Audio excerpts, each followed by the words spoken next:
We are on the go with Joe, and he is learning about an event that brings together Oregon's top winemakers with the state's best seafood. Joe joins us live with another preview of the Newport Seafood and Wine Festival. Hey, morning, Kim. So, yes, it's the Newport Seafood and Wine Festival, but today we're just outside Newburgh. I'm with Dennis and Marlene Grant. How are you this morning? Fantastic. Thank you for being here. Well, thank you for having us. The reason we're here, they're the folks behind Parrot Mountain Cellars, one of the 80 different wineries participating in the Newport Seafood and Wine Festival, which gets underway Thursday night, runs throughout the weekend. Huge event. They get over 20,000 people out there, 180 vendors, lots of great food, obviously, chefs, restaurants, and as I mentioned, a number of different wineries. The reason we're here at your winery is you guys took home a gold medal for one of your wines, and we're going to show that right here. Tell me about this one that took home the big prize there. Well, we won a gold medal for our Merlot. It's a Merlot Petit Verdot. Okay, let's hit the pause button there. So Daryl just showed that. That's M-E-R-D-O-T, a Merlot. Exactly right. I've heard of a Merlot. I've not heard of a Merlot. Explain yourself, sir. Well, we came up with that name because it's a unique blend of a very big, bold Petit Verdot and Merlot. A Petit Verdot. Okay. Well, what is I know what a Merlot is. What's a Petit Verdot?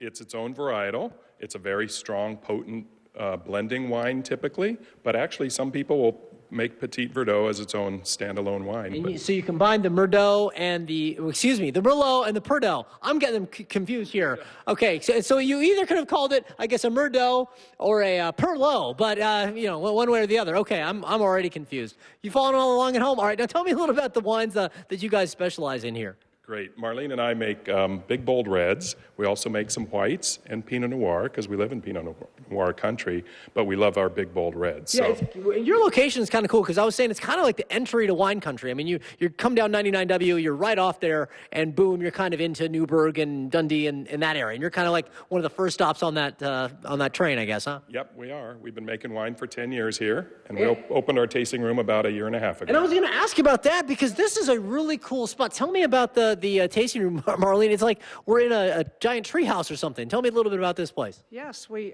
used a lot of the wood from our property here to build the tasting room. So all the bars are fir, maple, cedar tree in the middle of the building. It is a really cool setting. So you can either come check them out here in Newburgh at their tasting room, or you can try their wines once again, starting this Thursday, of course, runs throughout the weekend. You do want to maybe get tickets in advance for the Newport Seafood and Wine Festival. As you mentioned, a huge event, brings out thousands and thousands of people. We'll have more information about all of that at kptv.com. Hey, thank you so much for having us today, and congratulations on bringing home the gold. I do appreciate it. And guys, a lot more to show you. We're going to talk about some of the tasty seafood that you can sample at the Seafood and Wine Festival that's coming up in just a bit. Let's send it back to you. All right.